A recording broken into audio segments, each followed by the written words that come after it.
Hi there, this is Stan Holt. I am the Senior Advisor with Partners for Impact. We're a little consulting firm located in Raleigh. And this is a continuation of the series that we're doing on logic models with the emphasis this time on the inputs. And just a reminder, these are little 5 to 7 minute training videos that help you build and use logic models for the program planning and the evaluation. And remember that our logic model really is this graphical way at which we look at a program or thing that we really want to accomplish in the world. I'll even go so far as saying the impact we want to make. And this particular session will focus on those first things that we need, those inputs.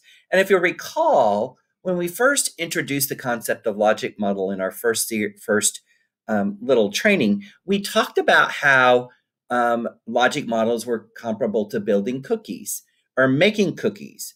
And so the inputs are our ingredients. They're the resources that we need and or are used by the program in order for the program to be successful. And there are really just basic common inputs. And what will be important, though, is over time, as we talk about these, when you're putting your logic model together, you're going to need to be pretty darn specific.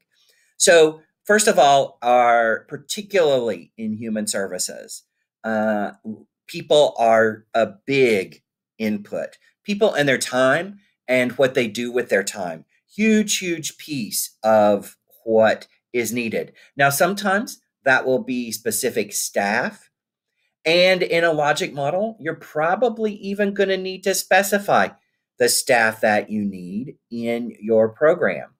The other thing is it's oftentimes, particularly for nonprofits, volunteers are an incredible important resource for the work that's done in those organizations and those programs.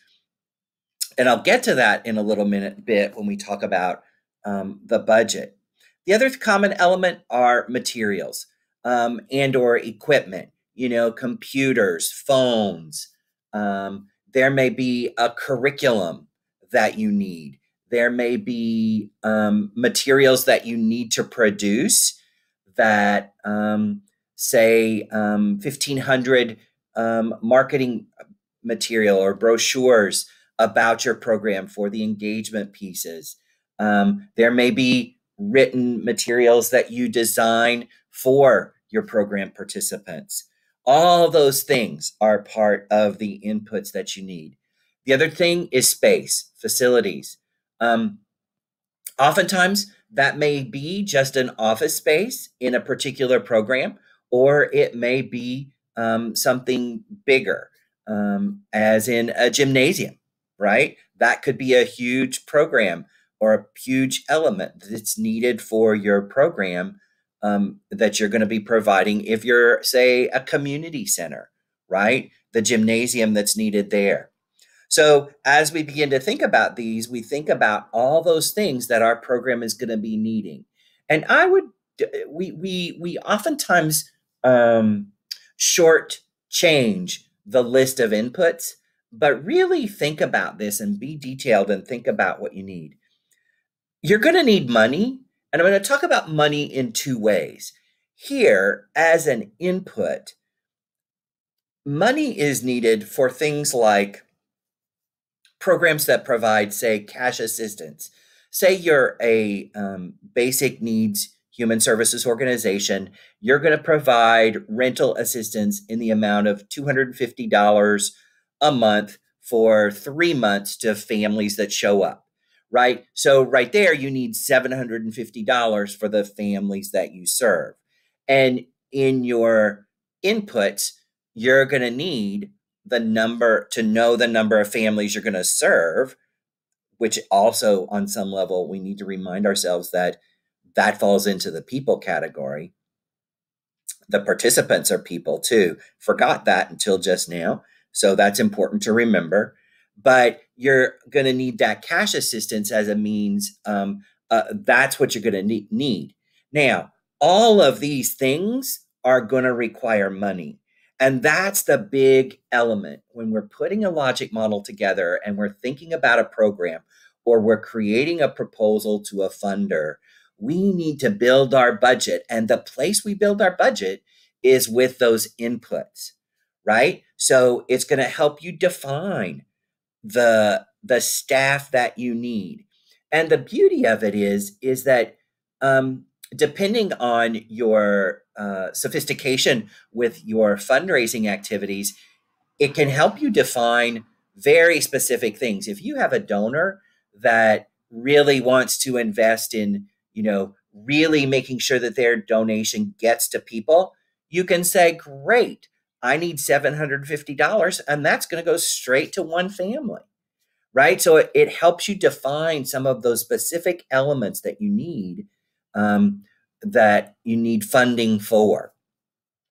The other piece that's really important is that you've got to have integrity between your inputs and your budget. So if I look at a budget and I see that you need a staff person, you need case management staff, and you say, I need $150,000. You're going to really need to say, is that 1, 2, or 3 case management staff, right? So if it's 1, that could be problematic, right? It tells me that, well, number 1, I'd want that job if it were 150 grand for a case, being a case manager. Not to say that case managers are not worth it, but anyhow, generally speaking, in terms of the market capacity, you're going to want to look at somewhere between 50 and 60 grand for a case manager in a human services organization. So you're going to need to pay attention to make sure that the budget is connected closely with those inputs, because as you put that budget narrative together, if you've done the work on the inputs, that budget narrative is going to fall into place easily. So let's review a couple of things. It's people, which includes your staff, it includes your volunteers, and it includes your participants. It's all the things that they might need, materials, equipment, and it's the places that you're going to do this work. And you're going to make sure that everything's aligning to your budget. And that's where I'm going to stop for now for this particular session. And I want to say thanks. And if you need to contact me for any reason, you can reach me at stan@partnersforimpact.com.